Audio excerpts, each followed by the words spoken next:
आज सिद्धि प्रिय स्तोत्र का दूसरा काव्य प्रारंभ करते हैं।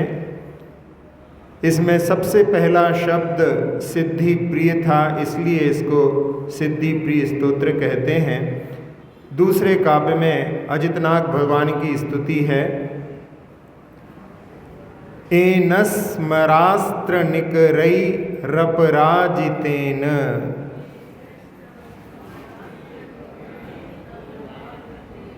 सिद्धिर्वधू ध्रुवमवोधि पराजितेन,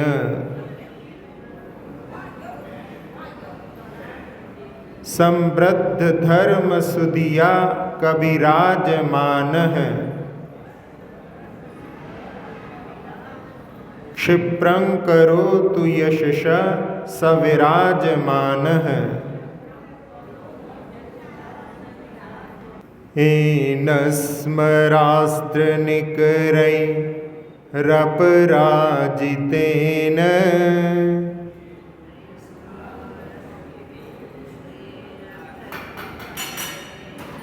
सिद्धिर्वधू ध्रुवमवोधि पराजितेन,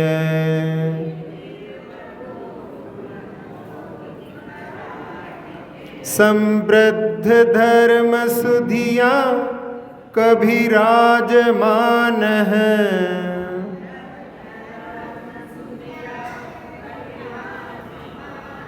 क्षिप्रं करोतु यशसा सविराजमानः।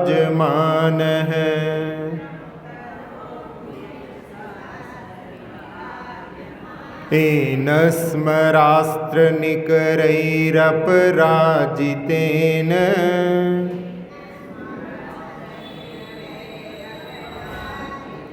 सिद्धिर्वधू ध्रुवमवोधि पराजितेन,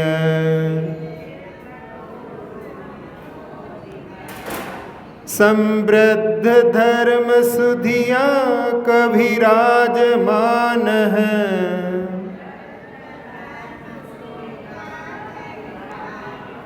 क्षिप्रं करोतु यशसा सविराजमानः।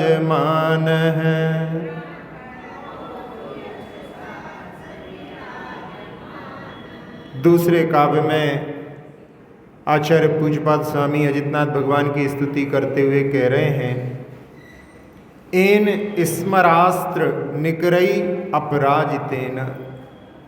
जो स्मर का अर्थ होता है काम, काम के अस्त्रों के समूह से जो कभी भी हारे नहीं थे, और जिन्होंने परा सिद्धि बधु ध्रुवम अबोधि, जिन्होंने सर्वोत्कृष्ट मुक्ति रूपी बधु को निश्चय से पहचाना था, और ऐसे अजितेन यानी अजितनाथ भगवान के लिए कि जो यशसः विराजमानः, जो कीर्ति के द्वारा सुशोभित हो रहे हैं, वे हमारे लिए क्षिप्रं करोतु यानी शीघ्र करें। किसके लिए करें? तो समृद्ध धर्म सुदियासह, जो अतिशय कर बढ़ती हुई धर्म बुद्धि के साथ में कविराजमानः यानी कविराज अरहंत देव, उनकी अनंत चतुष्टय रूपी माँ का अर्थ होता है लक्ष्मी, उसको हमारे लिए प्रदान करें। तो ऐसे अजितनाथ भगवान जो कि काम वासना रूपी बाणों के समूह से कभी पराजित नहीं हुए, और जिन्होंने सर्वोच्च मुक्ति रूपी बधु को निश्चय से पहचान लिया था, और जो कीर्ति के द्वारा सुशोभित हैं, ऐसे अजितनाथ भगवान हमारे लिए जो अतिशय कर वृद्धिंगत होती हुई धर्म बुद्धि के साथ में कविराज यानी अरहंत देव, उनकी अनंत चतुष्टय रूपी माँ लक्ष्मी को हमारे लिए प्रदान करें। सबसे पहले कि काम बाणों से वो कभी भी पराजित नहीं हुए। जहाँ तीर्थंकरों का नियोग होता है कि सारे तीर्थंकर विवाह करके बाद में दीक्षित होते हैं। इस बार हुंडाव सर्पणी के दोष से 5 तीर्थंकर बाल ब्रह्मचारी हुए, तो उनका नियोग रहता है, लेकिन वो काम बाणों से कभी पराजित नहीं होते। और जहाँ सारा संसार ही काम वासना से पराजित है, स्पर्शन इंद्री संबंधी राग सबसे ज़्यादा होता है। पूरे रागों को एक तरफ रख दिया जाए और वासना संबंधी जो राग है उसको एक तरफ रखा जाए तो इसका पलड़ा भारी रहेगा। स्पर्शन इंद्री हमेशा से जीव के साथ में है। विग्रह गति में भले ही 1, 2, 3 समय के लिए शरीर नहीं रहता, लेकिन भाव इंद्रियां तो वहाँ भी स्वीकार की जाती हैं। तो एक इंद्री में केवल स्पर्शन इंद्री होती है, इसलिए स्पर्शन इंद्री का साम्राज्य तो जीव के साथ में हमेशा लगा हुआ है, और उसके कारण में जीव जो है इसके माध्यम से, वासना के माध्यम से हमेशा पराजित होता रहता है। जहाँ काम वासना रूपी बाणों से भगवान पराजित नहीं हुए, लेकिन संसार की स्थिति बिल्कुल विपरीत है। जब एक राजा जिसका विवाह बहुत सुंदर स्त्री से हुआ और उसके रूप में गाफिल होकर के वो सब कुछ भूल गया, जिसको कभी कभी व्यंग के रूप में कहते हैं कि जोरू का गुलाम हो गया, और वो जो थी वो किसी और को चाहती थी। छोटे भाई को पता पड़ा, छोटे भाई ने अपने बड़े भाई राजा को समझाने की कोशिश की, तो उस समय में उसने कहा कि यदि कभी ऐसी बात फिर जबान पर लाए तो तुम्हारी जबान खींच लूँगा। वो मेरी माला जपती है, वो जो है मेरे लिए सब कुछ करने के लिए तैयार है। यदि और कोई होता तो मैं सूली पर चढ़ा देता, आगे से ऐसी गलती नहीं करना। भाई ने सोचा कि मोह की पट्टी बंधी है, अभी कोई इस पर प्रभाव नहीं पड़ सकता, समय ही इनको शिक्षा देगा। इधर जैसे कोई चोर रात में कोई जागता हो, उनसे उसको क्रोध आता है, गुस्सा आता है, ऐसे ही कामी को ब्रह्मचारियों से द्वेष स्वाभाविक रूप से रहता है, या जो उनके वासना में विघ्न उत्पन्न कर सकते हैं, उनसे जो है स्वाभाविक रूप से उनके लिए वैर उत्पन्न हो जाता है। और उसने समझा कि जब तक ये रहेगा तब तक मैं अपने मंतव्य में सफल नहीं हो पाऊंगी, और उसने राजा के कान भरे कि वो मेरे प्रति भी गलत दृष्टि रखता है। मैं तो आप में पूरी तरह समर्पित हूँ, यदि कोई और होती तो विचलित हो जाती। और सुना है कि राजश्रेष्ठी की वधू के प्रति भी इन्होंने कुछ हरकत की है, उसके लिए भी ये प्राप्त करने का काम कर रहे हैं। राजा ने जब सुना, धीरे धीरे वो बात बढ़ गई, और एक दिन उसने राजश्रेष्ठी को राजा के सामने आने के लिए मजबूर कर दिया। कहा कि यदि आप राजा से जाकर के ये नहीं कहोगे तो मैं तुम्हारे सारे बच्चों को भीख मांगने के लिए मजबूर कर दूंगी।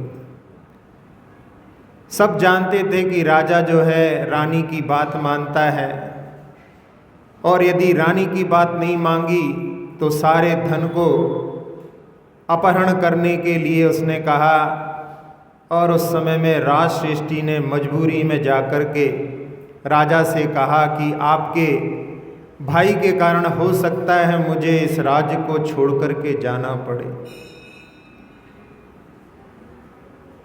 राजा उस समय में उसकी बात को सुन करके और क्रोधित होकर के और कह देता है कि मेरा मुंह ना देखे वो इस राज्य से दफा हो जाए।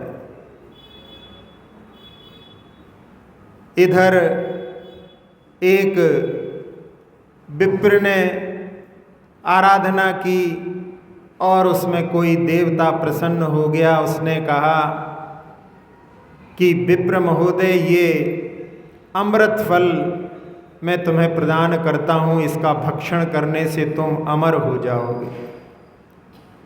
वो विप्र उस फल को लेकर के अपनी पत्नी के पास जाता है और पत्नी कहती है कि वैसे ही तो गरीबी है और ज़्यादा उम्र हो गई तो और जीवन दूभर हो जाएगा, इसलिए इसको तो राजा के लिए प्रस्तुत कर दो, उससे कुछ धन मिलेगा तो अपना जीवन संवर जाएगा।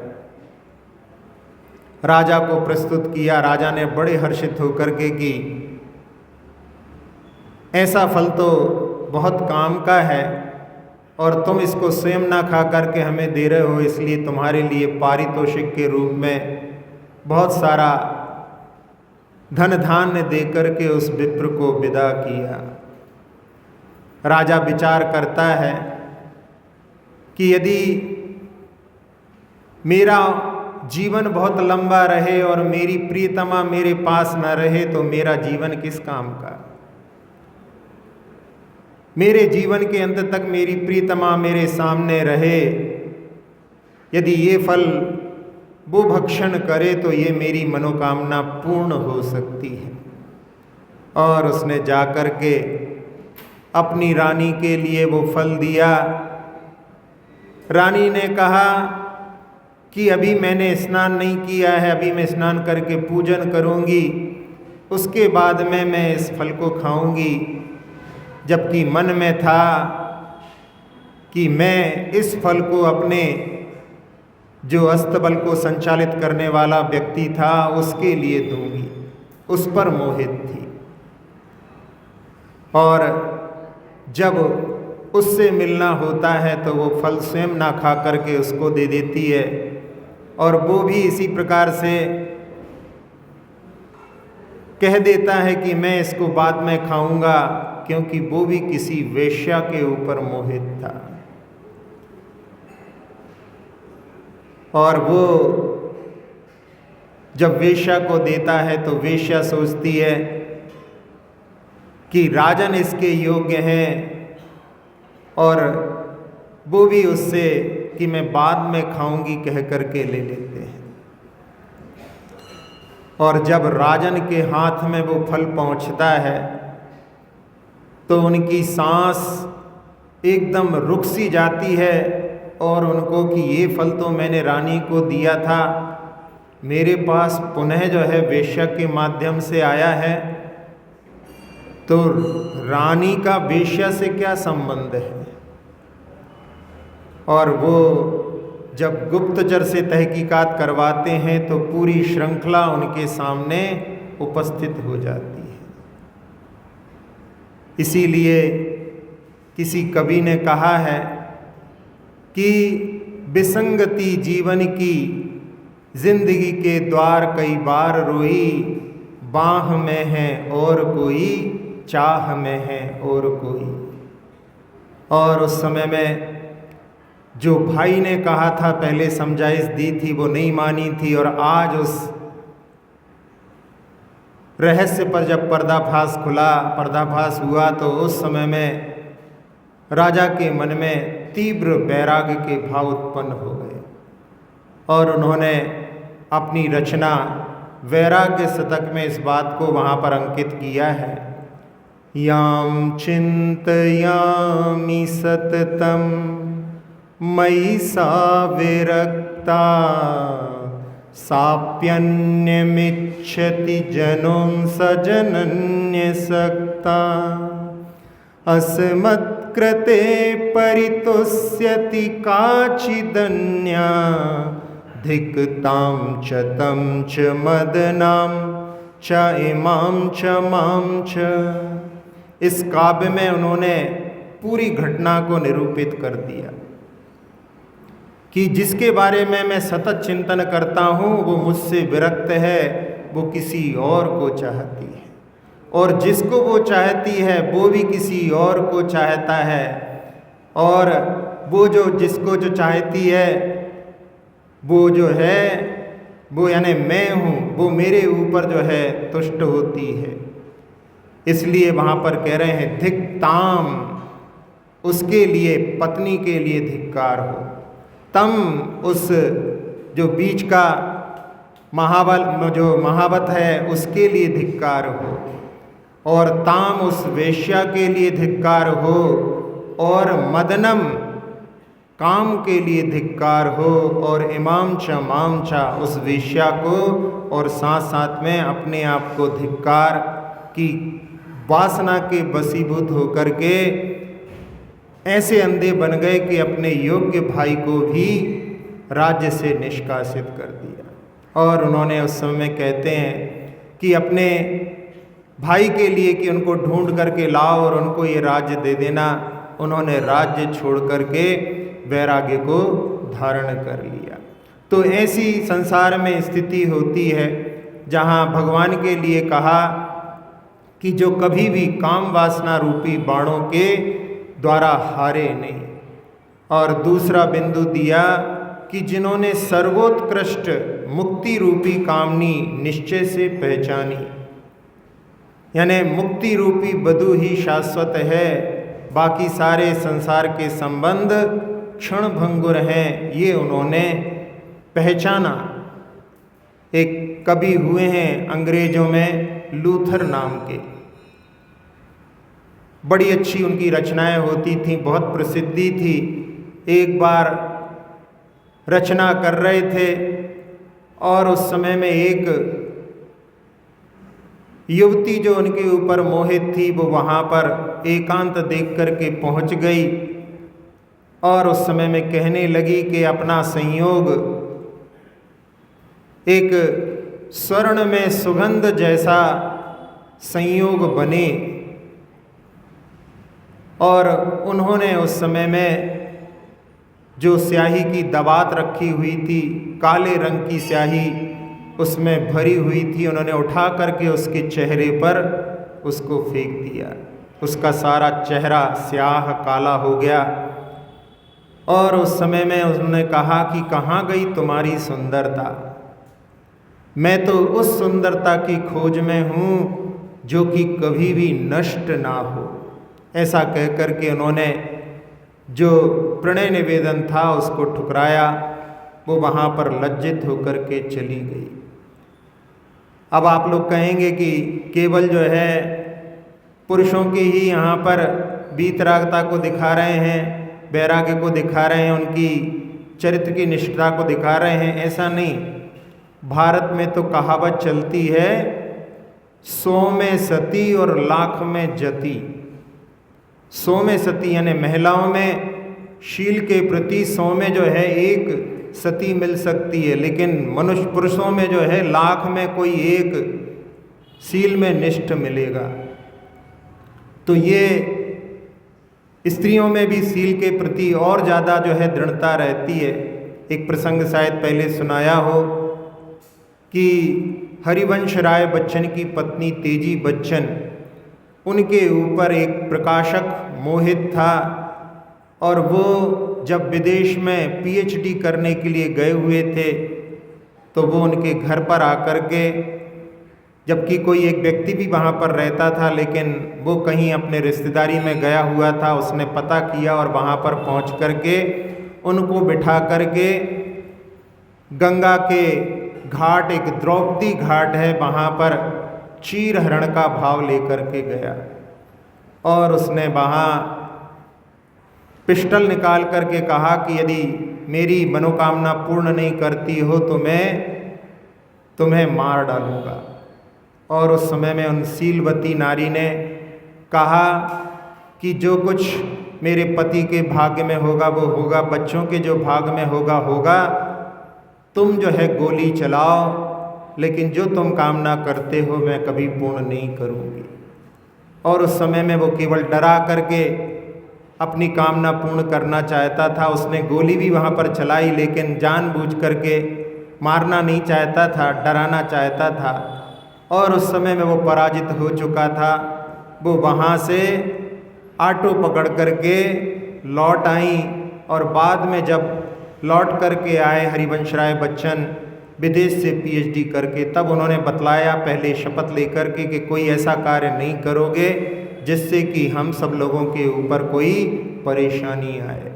तो ऐसी शील की स्थिति जहाँ होती है, पर स्त्री में जो रमण करने की भावना करता है, पर स्त्री में जो राग की भावना रखता है, उसके लिए बताया है कि स्त्री वेद का जो है बंध होता है। इसलिए अपने लिए सुदार संतोष आदि का जहाँ पर वर्णन आता है, जो लोग विवाह करते हैं उसकी ओर दृष्टि रख करके, वो भी एक प्रकार का व्रत जो है जिनागम में वर्णित है, उसका पालन करना चाहिए। तो यहाँ कह रहे हैं कि भगवान ने सर्वोत्कृष्ट मुक्ति रूपी कामनी को निश्चय से पहचाना। जो एक बार शाश्वत स्थिति को, शाश्वत वधु के लिए मन में इच्छा रखता है, फिर वो कहीं पर भ्रमित नहीं होता।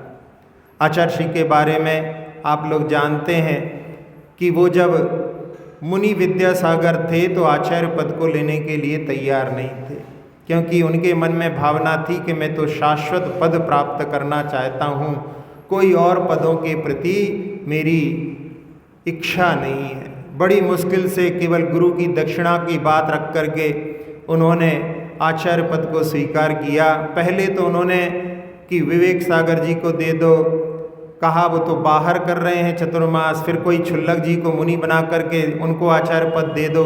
ऐसा कह करके उन्होंने आचार्य पद के लिए पहले निषेध किया था। उनकी एक रचना है, उसमें उनके वो भाव अपन यहाँ पर देखने का प्रयास करें। स्वरूप बोध बिन सहता दुख निश दिन, यदि उसे पाता तू बन सकता जिन। नित निजानु मनन कर व्यामोह हनन, चाहता ना मरण यदि ना जरा न जनन। आशा गर्त यह कदापि ना भरेगा, मोक्ष ललना को जिया कब वरेगा। मोक्ष ललना को जिया कब वरेगा। करता ना प्रमाद नहीं हर्ष विषाद, लेता वही मुनि नियम से निज स्वाद। सुमणि तज कांच में क्यों तू नित रमता, पी मद अमृत तज क्यों भव में भ्रमता।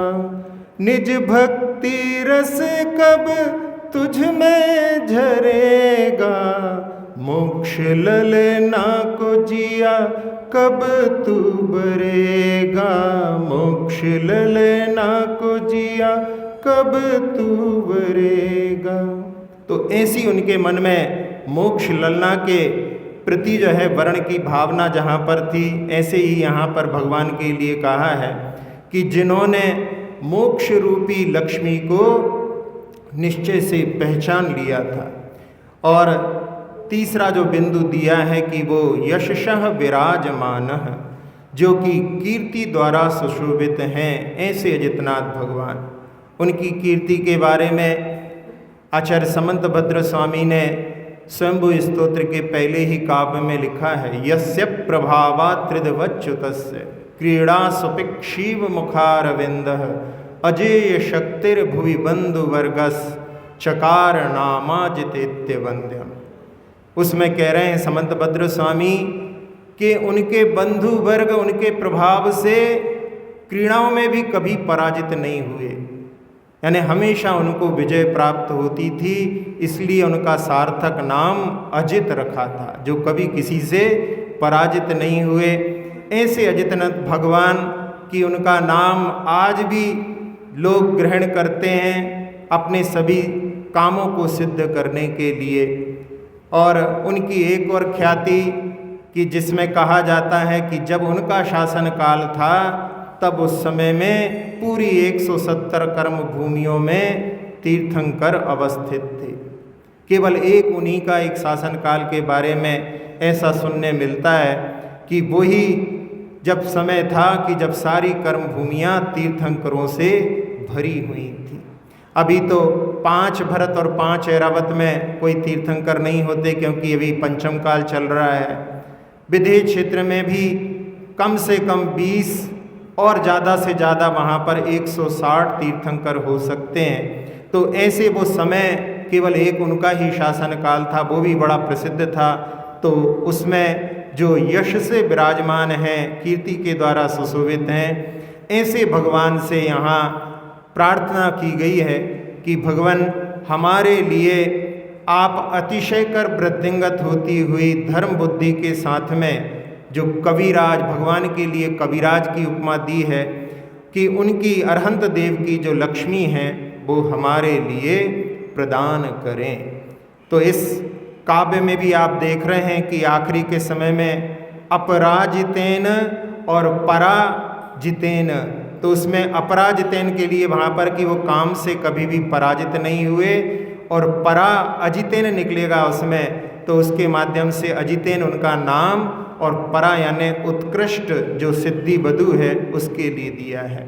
फिर इसके बाद में तीसरी लाइन में कविराजमानः, तो यहाँ पर तीसरे काव्य में वहाँ पर कह रहे हैं कि जो विराजमान यानी वहाँ पर शोभायमान हो रहे हैं, और नहीं कविराजमा यानी कविराज की लक्ष्मी को, जो कि अरहंतों की लक्ष्मी है, उसके लिए दिया है। और चौथी जो लाइन है उसमें विराजमाना यानी जो कि शोभायमान हो रहे हैं यश से। इस प्रकार से उन शब्दों के माध्यम से अलग अलग अर्थ निकाल करके यमक अलंकार की छटा हर काव्य में आपके लिए मिलती है। कल हमने एक प्रसंग सुनाया था, आज एक उसी से जुड़ा हुआ, उसी शब्द से जुड़ा हुआ एक और प्रसंग है कि सारंग ने सारंग गयो, सारंग बोल्यो आए, सारंग जो सारंग कहे, मुख को सारंग जाए। इसमें भी सारंग शब्द ही है। कल वहाँ पर अपन ने 4 अर्थों में उसको देखा था, यहाँ पर बिल्कुल अलग अर्थों में फिर ये किसी कवि की रचना है कि एक ही शब्द के माध्यम से अलग अलग अर्थों के साथ उसको रचना को किया है किसी को मालूम? इसमें सारंग ने सारंग गयो, यहाँ पे सारंग जो आपके नगर में काफ़ी घूमते रहते हैं, मयूर के लिए कहा जाता है। तो सारंग मयूर ने सर्प को पकड़ लिया, उसका नाम भी सारंग होता है। सारंग के बहुत सारे अर्थ होते हैं। तो सारंग ने सारंग गयो और सारंग बोल्यो आए, जब गर्जना होती है बादलों की उसको भी सारंग कहते हैं। तो बादलों की गर्जना जो है उसको सुना, और सारंग जो सारंग कहे, जो मयूर की गर्जना होती है, मयूर की जो की ध्वनि होती है वो भी सारंग कहलाती है। तो सारंग जो सारंग कहे, यदि मयूर उस समय में यदि ध्वनि करने लगे तो मुख को सारंग जाए, क्योंकि आवाज़ करने लगेगा तो जो पकड़ा है वो छूट जाएगा। तो ऐसे जो है सारंग शब्द के साथ में वर्णन यमक अलंकार का है।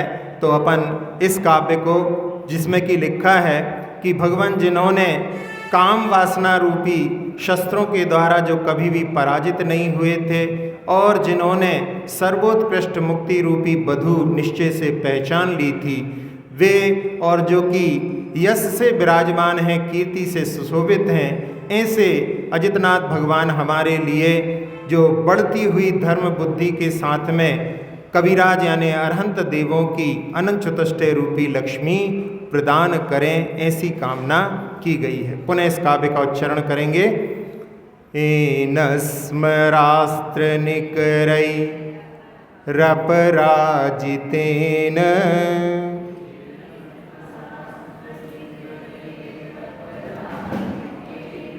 सिद्धिर्वधु ध्रुवमबोधि पराजितेन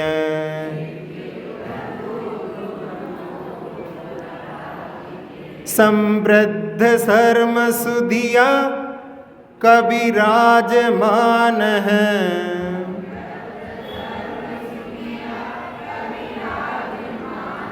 क्षिप्रं करोतु यशसा सविराजमान है।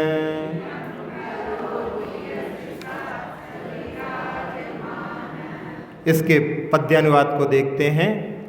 काम बाण दल सेना हारे रहे सुशोभित कीर्ति से निश्चय से जिनने पहचानी मुक्ति रमा सर्वोच्च हमें बढ़ती हुई धर्म बुद्धि संग अरहंतों की लक्ष्मी दें अजितनाथ जी द्वितीय तीर्थंकर विनय चरण में इतनी रखें। अक्षर पद मात्रा से दूषित वचन अगर ममहीन रहे और प्रमाद कषाय के वश में सम्यक अर्थ विलीन किए जिन वाणी माता मेरी उन सब त्रुटियों को